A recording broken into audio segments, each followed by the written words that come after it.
करते हैं. Hello everyone. Today's play Hamlet, and I will cover here all important lines based on Hamlet play. Okay. The full title of play: The Tragedy of Hamlet, Prince of Denmark, came in 1601. सो एक में आता है और इसका जो full title है the tragedy of Hamlet Prince of Denmark. इसका जो प्ले है ये प्ले कैसा है? ट्रेजेडी ऑफ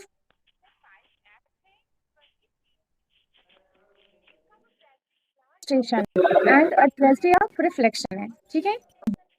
अभी हम देखिए ये सब भी आ सकता है ऑप्शन में. अगर मान लीजिए novel he next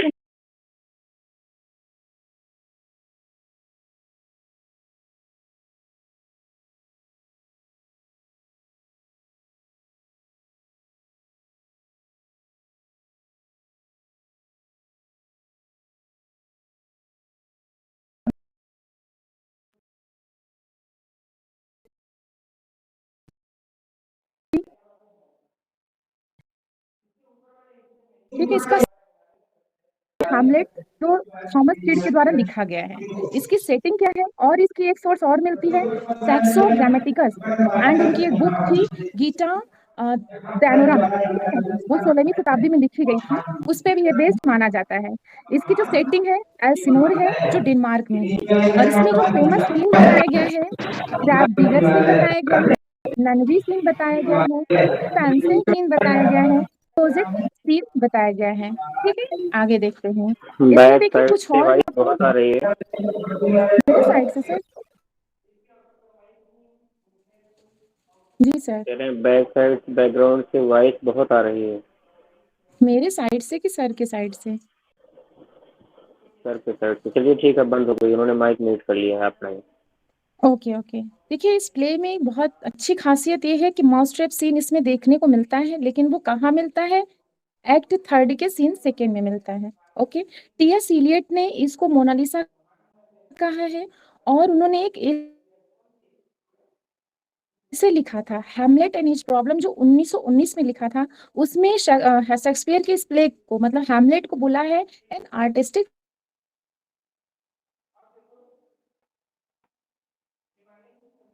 failure.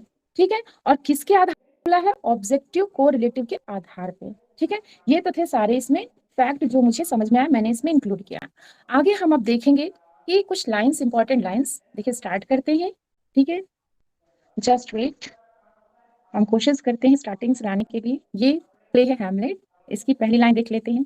O God how weary stale flat and unprofitable seem to me all the uses of this world. ये बोलता कौन है? ये हैमलेट बोलता है. कब बोलता है? एक्ट फर्स्ट के सीन सेकेंड में बोलता है. क्या बोलता है ये समझिए. हे भगवान. भगवान से कहता है हे भगवान कितना थका हुआ, कितना उबाऊ, कितना निराश ये दुनिया है. जिस दुनिया में कोई भी ऐसी चीज नहीं है जो मेरे प्रयोग की हो. मतलब सब कुछ मेरे लिए व्यर्थ है, सब कुछ निरर्थक है मेरे लिए. फिर से समझ लीजिए. O God how weary stale flat and unprofitable seem to me all the uses of this world. मतलब संसार में जो कुछ भी है भगवान से वो कहता है भगवान कितना थका हुआ, कितना उबाऊ, कितना बोलते हैं ना अनप्रॉफिटेबल, जिसका कोई यूज नहीं है. इस संसार में जितनी भी चीजें हैं मेरे किसी काम की नहीं है, किसी प्रयोग की नहीं है. नेक्स्ट देखते हैं. Neither a borrower nor a lender be for loan of loses both itself and friend and borrowing dulls the age of husbandry. These above all to thine own self be true. ये Polonius कहता है किससे? लार्टिस से. जब वो France जाता है पढ़ने के लिए तो कहता है कि बेटा सब कुछ करना लेकिन ये एक चीज ना करना, ना किसी से उधार लेना, ना किसी को उधार देना. क्योंकि जो उधार होता है जिसे आप देते हैं, जब आप मांगने जाते हैं पैसे भी डूबते हैं और रिश्ते भी डूब जाते हैं. ठीक है. और तो और जो उधार लेता है उसके अंदर जो किफायती मतलब संभल के चलने के गुण होते हैं वो खत्म हो जाते हैं, वो धार कमजोर हो जाती है. डल द एजेस ऑफ हस्बेंड्री, जो किफायती मतलब कैसे हमें चलना है वो उधार लेने की आदती हो जाता है, तो बहुत ही ज्यादा खर्चीला बन जाता है, बहुत खर्च करके अपनी जिंदगी जीता है, सोचता है फिर तो उधार ले ही लेंगे। इस अकॉर्डिंग ना आप उधार देना ना उधारा लेना। This above all to thine own self be true, और इस तरीके से आप सच्चे बने रहना और इस चीज को आप अपने अंदर आत्मसात करना। ठीक है, आगे देखते हैं। The time is out of joint, O cursed spite, that ever I was born to set it right. ये हेमलेट कहता है एक्ट फर्स्ट के सीन फिफ्थ में। क्या कहता है इसको समझिए। समय समाप्त हो गया है, हे शापित द्वेष। यहाँ पे उसकी बात कर रहा है जब वो अपने पिता किंग हेमलेट के भूत से मिल के आता है, तब वो कहता है कि समय समाप्त हो गया है। और हे शापित जो द्वेष है, मैं इसे सही करने के लिए पैदा हुआ हूँ। ऐसा लग रहा है जब मैं अपने पिता के भूत से मिलके आया तो लगता है कि मेरी जिंदगी, मेरा जन्म इसीलिए हुआ है कि मेरे पिता के जो हत्यारे हैं उनसे मैं बदला ले सकूं और सब कुछ मैं ठीक कर सकूं। ठीक है, आगे देखते हैं। नेक्स्ट, इसको फिर से समझ लीजिए। The time is out of joint O cursed spite that ever I was born to set it right. Hamlet बोलता है फर्स्ट एक्ट फर्स्ट के सीन फिफ्थ में, क्या बोलता है कि समय समाप्त हो चुका है।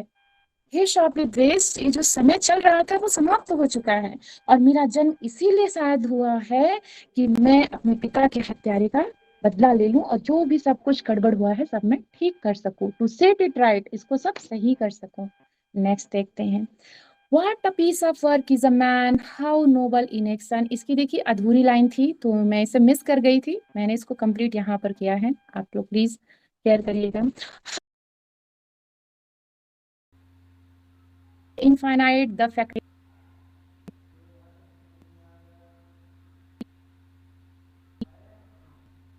is informed and moving, how express and admirable. In action, how like an angel. In apprehension, how like a god. The beauty of the world, the dragon of animals and act.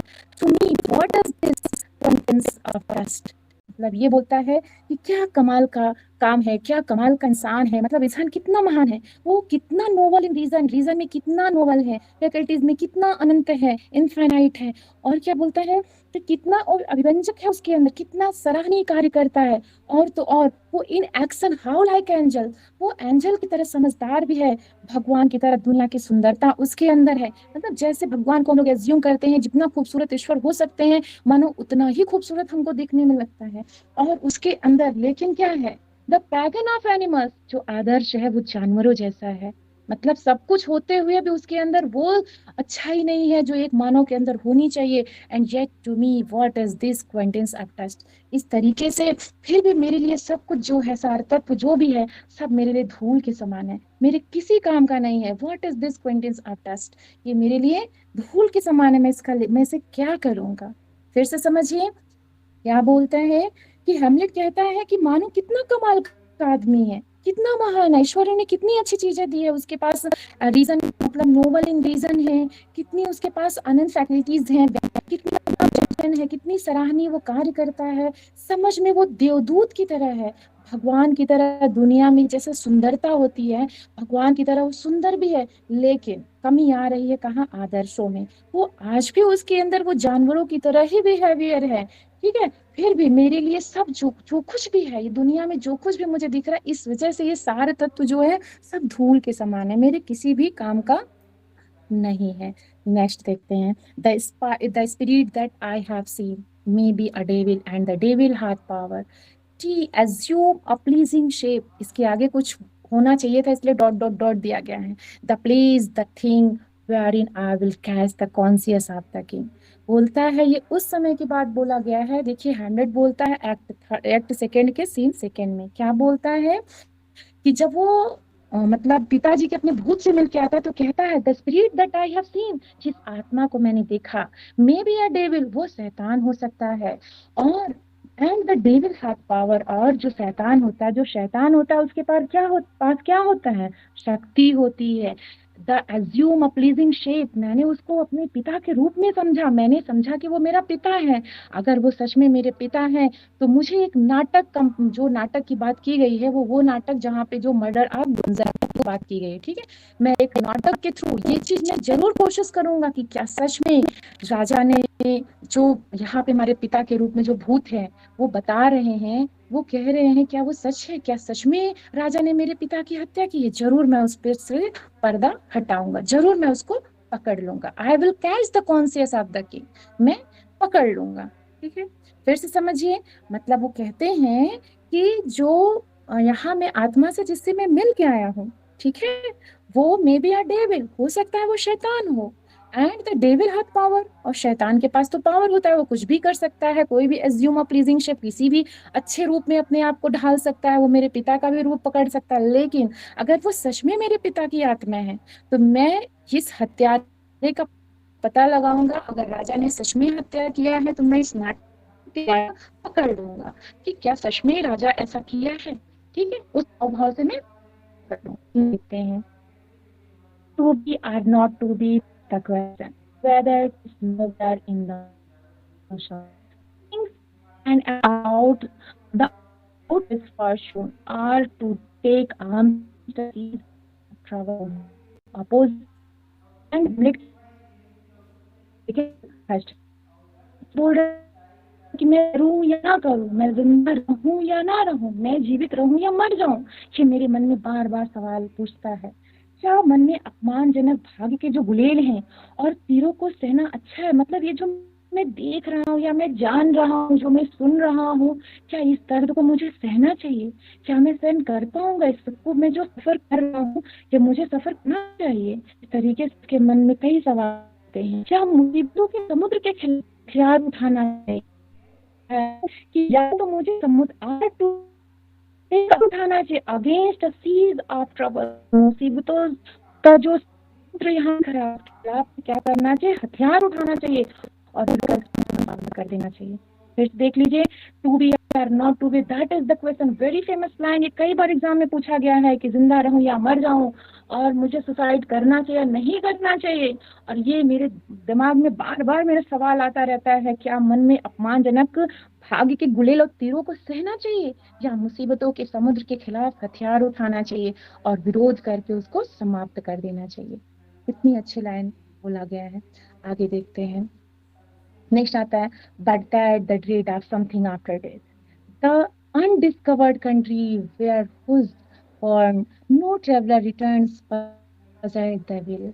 Hamlet कहता है act third के scene first में कि ये जो, लेकिन मृत्यु के बाद किसी चीज का डर नहीं है। देखिए, that the dread of something after death, क्या मृत्यु के बाद भी कोई डर होता है? नहीं ना, तो मृत्यु के बाद किसी चीज का डर नहीं। वह अनदेखा देश, देखिए, अनडिस्कवर्ड कंट्री, जो अनदेखा देश है जहां से कोई यात्री नहीं लौटता, इच्छा शक्ति को भ्रमित करता है, मतलब जिंदगी जीने के लिए प्रेरित करता है। वो इच्छा शक्ति को क्या करता है? भ्रमित कर देता है। कि हैमलेट कहता है एक्ट थर्ड के सीन फर्स्ट में, फिर से समझ लीजिए क्या बोलता है, but that the dread of something after death, मरने के बाद, मृत्यु के बाद किसी चीज का डर है नहीं है। वह अनदेखा देश जहां से कोई भी यात्री जाने के बाद वापस नहीं लौटता और इच्छा शक्ति को क्या करता है? भ्रमित कर देता है। नेक्स्ट देखते हैं, and blessed are those whose blood and judgement are so well commingled that they are not a pipe for fortune finger. याद रखिएगा, ये एक प्रकार से फ्रेज है, pipe for fortune finger to sound what stopped. She please give me that man that is not passion's slave, and I will bear him in my heart's core, in my heart as I do thee। ये Hamlet कहता है Horatio से, act third के scene second में। क्या कहता है? धन्य है वो लोग जिनका जो धैर्य है, यहाँ पे ब्लड से मतलब किससे है? धैर्य से है। धन्य है वो लोग जिनका धैर्य और न्याय, ठीक है ना, अच्छे से मिले हुए हैं, मिंगल्ड है, कमिंगल्ड है ना, एक दूसरे के एकदम पास है, मतलब धैर्य भी है उनके पास, न्याय करने की भी क्षमता है। ठीक है, वे भाग्य के, देखिए, they are not a pipe for fortune finger, वो भाग्य के इशारे पे नहीं नाचते हैं। वो चाहे जो रोक दे, वो आदमी दे दो, मतलब ये बोल रहा है टू साउंड व्हाट इज, ठीक है, मुझे वो पर्सन दे दो that is not passion slave, जो जुनून का स्लेव नहीं है, दास नहीं है। And I will beer him, मैं उसे क्या करूंगा, मैं उसे अपने दिल की गहराइयों में, माई हार्ट्स को मैं अपने दिल की गहराइयों में धारण कर लूंगा, बियर कर लूंगा in my heart as I do this, ऐसा ही करूंगा। फिर से समझिए वो क्या कहते हैं कि एंड ब्लेस्ड आर दोस, वो धन्य लोग हैं, वो लोग धन्य हैं whose blood in judgement are so well commingled, मतलब जिनका धैर्य और न्याय एक दूसरे से मिले हुए हैं, अच्छे से मिले हुए, वेल मिंगल्ड हैं, अच्छे से मिले हुए हैं, that they are not a pipe for fortune finger, और वो इस जो भाग्य है, भाग्य के इशारे पे नहीं नाचता है, to sound what stop she please keep me that man that is not a passion slave, मुझे वैसे आदमी की तलाश है, मुझे ऐसे आदमी चाहिए जो जुनून का गुलाम नहीं है, और उसे अगर वो मुझे मिल जाए and I will where him, अगर वो मुझे मिल जाए तो ऐसे व्यक्ति को मैं अपने दिल की गहराइयों में ऐसे रखूंगा, ठीक है, in my heart as I do this. ये हैमलेट कहता है होरेसियो से। नेक्स्ट आता है, where love is great the littlest doubts are fear, where little fears grow great great love grows there. ये प्लेयर क्वीन कहती है, जो वहां पे प्ले परफॉर्म होता रहता है एक्ट थर्ड के सीन सेकेंड में, कौन सा रहता है, मर्डर टू गंजागो में, ठीक है, वहां पे जो क्वीन बनी रहती है वो कहती है, क्या कहती है, जहाँ प्रेम महान है वहां छोटा जहाँ प्रेम महान है वहां छोटा संदेह भी भय है, और जहाँ छोटे छोटे डर बड़े हो जाते हैं वहां बड़ा प्रेम पनपता है। मतलब प्रेम में भय होना बहुत जरूरी होता है, जब हमें खोने का डर होता है तभी हम प्रेम उससे ज्यादा करते हैं, ऐसा माना गया है किसके द्वारा, प्लेयर जो क्वीन ने कहा है।